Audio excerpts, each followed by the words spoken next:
A very good morning and welcome to The Brief. Here's a look at your trending stories this morning.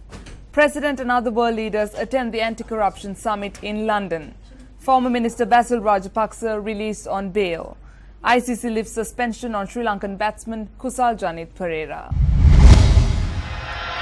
The Anti-Corruption Summit 2016 is currently underway in London. The summit, which is being held at Lancaster House, is also attended by President Maithripala Sirisena. The summit is the first of its kind, bringing together world leaders, business and civil society to step up global action to expose, punish and drive out corruption.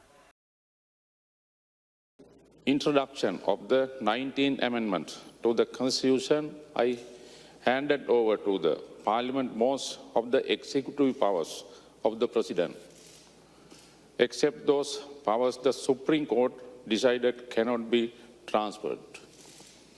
However, even under this limited situation, as a demonstration of my commitment to transparency, accountability and the rule of law and my firm determinations to root out corruption, I established an anti-corruption secretariat, special presidential commissions to investigate. Third, and also appointed the commissions to investigate allegations of bribery and corruption. Fourth, the Right to Information Act has been presented to the Parliament. The National Audit Act will be presented shortly. All these institutions are working satisfactorily. A special division within the police titled the Financial Crimes Investigation Division, FCID, was established to expedite investigation on major financial crimes. They have been given all necessary facilities to carry out their duties. They have already commenced criminal proceedings on several major corruption charges.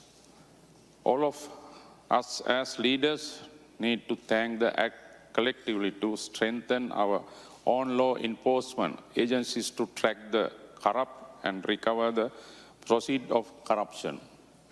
Sri Lanka is fully committed to such firm action. Why I think this matters so much is that I believe that corruption is the cancer at the heart of so many problems we need to tackle in our world. There's a communique of a whole set of actions, and crucially there's country-by-country commitments that countries are making to tackle the issues of corruption that people will be able to check up on and report. Former Minister Basil Rajapaksa was arrested by the Police Financial Crimes Investigation Division, was released on bail by the Mathura Magistrates Court. Former Minister Basil Rajapaksa was accused with purchasing 1.5 acres of land under the address of number 20/A Eliakamdu Road, Brown Hill, using 50 million rupees earned illegally. Basil Rajapaksa arrived at the Police Financial Crimes Investigation Division this morning to provide a statement in this regard, following which he was arrested.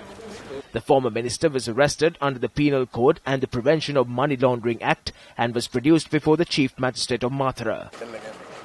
Presenting facts to court, police said that the land was purchased under the name of Ayomi Punyakanti Galapati, the sister of Basil Rajapaksa's wife.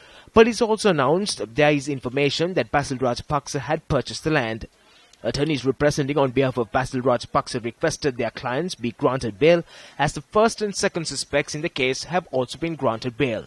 The Chief Magistrate, who took these matters into consideration, ordered the former minister to be released on a cash bail of 50,000 rupees and 3 surety bails of 1 million rupees each.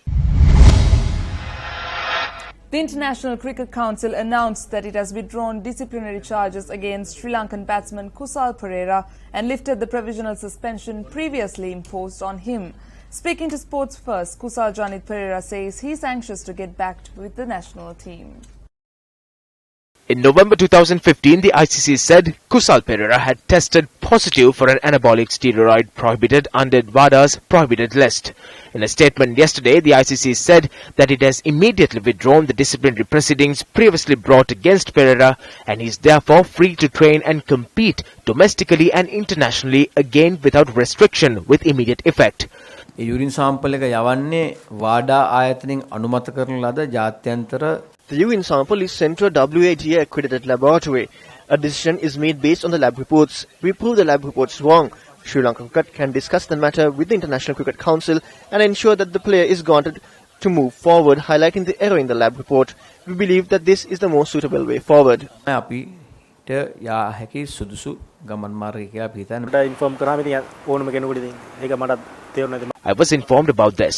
Before the World Cup, I was among the top in the rankings. I was surprised over their decision because I take a less amount of medication. There was also a rumor that spread saying the medication for a leech bite was wrong. I stayed one night and presented the medication to SLC and then took the medication. Back then, I said that I had done nothing wrong and I informed the SLC as well. I informed them of my stance, and if they wanted to suspend me for 4 years, I will not change my stance. I have never taken any prohibited medication. However, the ICC says that not being aware is also wrong. I will not challenge anyone. Time wasted cannot be retrieved. I need to focus on the future. I need to practice and get my form back. So I will not be challenging anyone. සෙල්ලම් කරන්න එන්න ඕනේ. ඉතින් අභියෝග කරණීම මට මං හිතනවා මම එහෙම කරන්න ගන්න නැහැ. Well, that's a wrap of the brief for today. For the Newsfirst team, I'm Florian Rajendran, reminding you to stay briefed.